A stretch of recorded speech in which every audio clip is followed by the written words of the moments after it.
নমস্কাৰ বন্ধুসকল, এইটো হৈছে কেৰিবেগ বনোৱা machine. Plastic LD HM PP বায়ো, এইটো হৈছে PP আৰু এইটো হৈছে বায়ো কেৰিবেগ। এই দুইটা মেচিন, এইটো পাঞ্চিং মেচিন হয় আৰু এইটো চিলিং এণ্ড কাটিং মেচিন।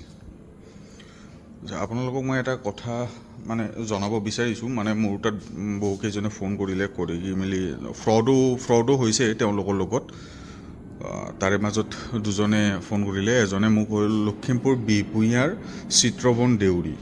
তেখেতে মোক ফোন কৰিলে। তেখেতে ফোন কৰি তেখেতৰ লগত ফ্ৰড হৈছে। দিল্লীৰ পৰা তেখেতে মেচিন পাৰ্চেছ কৰাৰ কাৰণে এডভান্স পে'মেণ্ট দিছিলে। ফাৰ্ষ্ট বুকিং কৰিছিলে 10,000 দি। তাৰপিছত মালিকৰ লগত কথা বাৰ্তা হৈ মেলি তেনেকুৱা ধৰণৰ পে'মেণ্টটোৰ কথাটো পাতিলে। তেখেতৰ অল প্ৰজেক্টটো আছিলে 22 লাখ টকাৰ হৈছিলে।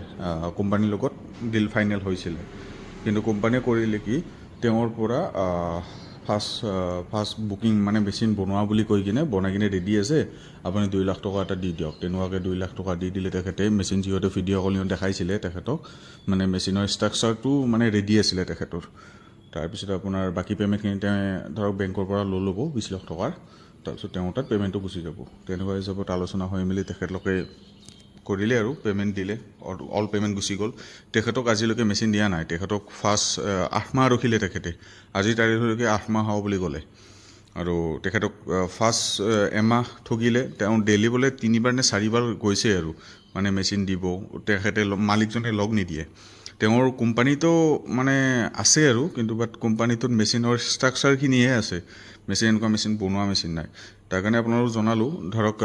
তেওঁক আৰু এটা কথা কৈছিলে। তেওঁক কৈছিলে আপোনাৰ মেচিন ওলাই গৈছে, আপোনাৰ মেচিনটো শ্ৰীৰামপুৰ গেটত কাষ্টম অফিচে ধৰিছে।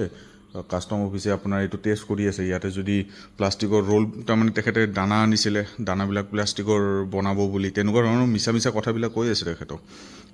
কৈ আজিলৈকে তেখেতক মেচিন এতিয়ালৈকে দিয়া নাই। তেখেতে মোক ক'লে আৰু এনেকুৱা মোৰ লগত হৈছে, আপোনাৰ পৰা মেচিনটো লৈ মেলি মই ইয়াৰ বেংকৰ ইনষ্টলমেণ্টখিনি মাৰি থাকিব পাৰিম আৰু। তেখেতে তেনেকুৱাকৈ ক'লে। তেখেত আহিব চাগে, তেখেতৰ লগত কথা বাৰ্তা হ'ব। তেখেতৰ লগত যদি হয়, খুব সম্ভৱ তেখেত যদি আহে, তেখেতৰ লগত ডাইৰেক্ট আপোনালোকৰ লগত ভিডিঅ' এটা বনাই কিনে আপোনালোকক গোটেইখিনি কথা জ্ঞাত কৰিম বুলি ভাবিছোঁ। বাকী আপোনালোকে যাতে তেনেকুৱা ফ্ৰডবাজিৰ পৰা সাৱধান থাকে। আৰু আপোনালোকৰ কোম্পানীৰ পৰা যিকোনো ট্ৰেন্সপৰ্টত আপোনাৰ যেতিয়া মাল আপুনি অৰ্ডাৰ কৰিছে, যিকোনো বস্তু মাল অৰ্ডাৰ কৰাৰ পিছত আপোনালোকৰ GST নাম্বাৰটো লাগিবই। এইটো কম্পালচৰি হয়। GST নাম্বাৰ, পেন কাৰ্ড আৰু নহ'লে আধাৰ কাৰ্ড, এইকেইটা কম্পালচৰি হয়। এইকেইটা লাগিবই।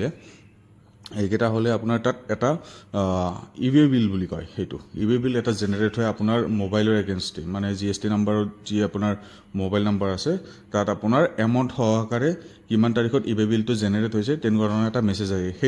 সেইটো যেতিয়ালৈকে নাহিব তেতিয়ালৈকে গম পাব আপোনাৰ কোম্পানীৰ পৰা হওক, যিকোনো বস্তু অৰ্ডাৰ কৰিছে বাহিৰৰ পৰা, আদাৰ ষ্টেটৰ পৰা অসমলৈকে যিকোনো বস্তু অৰ্ডাৰ নকৰে কিয়, সেইটো ইৱে বিলটো জেনেৰেট হ'বই। মই এইটো কথা কোৱা নাই, সৰু সুৰা পাৰ্চেলৰ কথা কোৱা নাই। কৈছোঁ আৰু এনেকুৱা ধৰণৰ মেচিন হৈ গ'ল, ৰ মেটেৰিয়েল হৈ গ'ল কিছুমান, 1 টন 2 টন তেনেকুৱা ধৰণৰ বস্তুবিলাকত ইৱে বিল, যিটো ট্ৰেন্সপৰ্টৰ এগেইনষ্টে, ট্ৰেন্সপৰ্টত বস্তু লোড কৰি মেলি লৈ আহে, ইৱে বিল এটা জেনেৰেট হয়। তাৰ অলপ দিন ভেলিডিটি থাকে, ষ্টেজ ৱাইজ। ডিষ্টেঞ্চটো অলপ কম হ'লে 3 দিন 4 দিন 5 দিন এসপ্তাহ তেনেকুৱা ধৰণৰ ইৱে বিলৰ ভেলিডিটিটো থাকি যায়। পাৰ্ট 1 পাৰ্ট 2 তেনেকুৱা হিচাপত থাকে। যদি ইৱে বিলটো যদি ৰ'টেশ্যন হয়, কোম্পানীৰ পৰা হেৰিলৈকে গ'ল, ট্ৰেন্সপৰ্ট অফিচলৈকে গ'ল, ট্ৰেন্সপৰ্ট অফিচৰ পৰা ইয়ালৈকে আহিব, 2খন গাড়ী চেঞ্জ হ'লে ইৱে বিল পাৰ্ট A পাৰ্ট B এই দুটা জেনেৰেট হয়। যদি আপুনি ডাইৰেক্ট যদি ট্ৰেন্সপৰ্টৰ গাড়ীখন যদি ডাইৰেক্ট কোম্পানীত লাগি যায়, তেতিয়াহ'লে পাৰ্ট Aতে আপোনাৰ গোটেইখিনি কমপ্লিট হৈ যায়। যদি আপোনাৰ 2খন 3খন গাড়ী চেঞ্জ হয়, তেতিয়াহ'লে পাৰ্ট A আৰু B, Cটো থাকে নে নাথাকে সেইটো মই ভালদৰে নাজানো আৰু। মোৰ যিখিনি নলেজ আছিলে সেইখিনি ফালৰ পৰাহে কৈছোঁ আপোনালোকক। বাৰু ঠিক আছে। বাকী যিকেইজনে জানে ভালদৰে গম পাব, মোতকৈ খুবেই ভালদৰে গম পাব। বাকী মোৰ তাত যিখিনি নলেজ আছে ভাবোঁ আপোনালোকক ক'লে যিজনে নাজানে তেখেতে হয়তো এইখিনি কথা গম পাব বুলি মই আপোনালোকক জনালোঁ। ধন্যবাদ।